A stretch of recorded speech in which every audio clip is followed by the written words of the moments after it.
This is the Sabbath School lesson for the fourth quarter, 2020.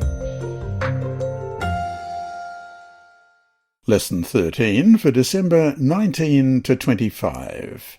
Heaven, Education and Eternal Learning. Read by Dr. Percy Harrold. Monday, December 21. A New Existence. And God shall wipe away all tears from their eyes, and there shall be no more death, neither sorrow nor crying, neither shall there be any more pain, for the former things are passed away. Revelation chapter 21 and verse 4. What does this tell us about just how different from this world our new existence will be? An existence in which death, sorrow, and pain are gone. A Christian was talking to a friend about the hope of the gospel, the promise of eternal life through Jesus Christ. The person responded negatively to the whole idea. "Eternal life?" he said with a shudder. "What a horrible thought. Our 70 to 80 years here are bad enough.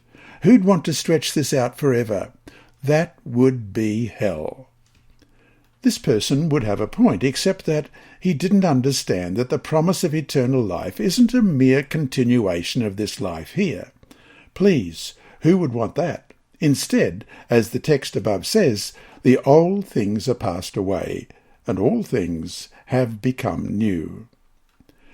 Question: what do the following texts tell us about the new existence that is coming? 2 Peter 3, 10 to 13. But the day of the Lord will come as a thief in the night, in which the heavens will pass away with a great noise, and the elements will melt with fervent heat. Both the earth and the works that are in it will be burnt up. Therefore, since all these things will be dissolved, what manner of persons ought you to be in holy conduct and godliness, looking for and hastening the coming of the day of God, because of which the heavens will be dissolved, being on fire, and the elements will melt with fervent heat?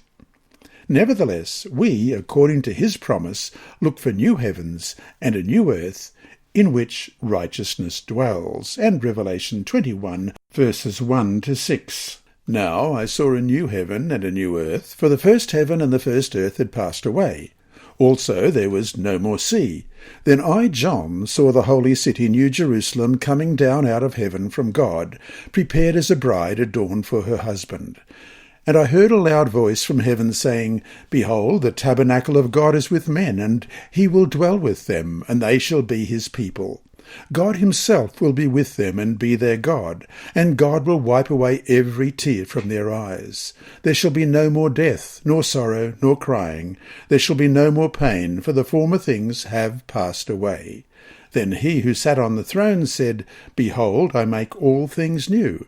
And he said to me, Write, for these words are true and faithful.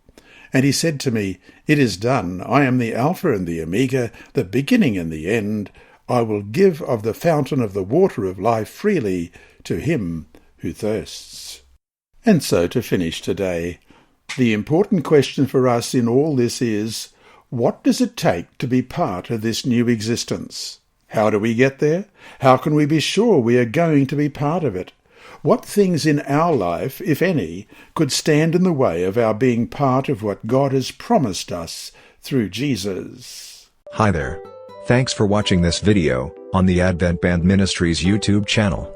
Please subscribe and click the bell icon to be alerted whenever we upload new videos. So, until we meet him in the clouds, may God continue to bless you.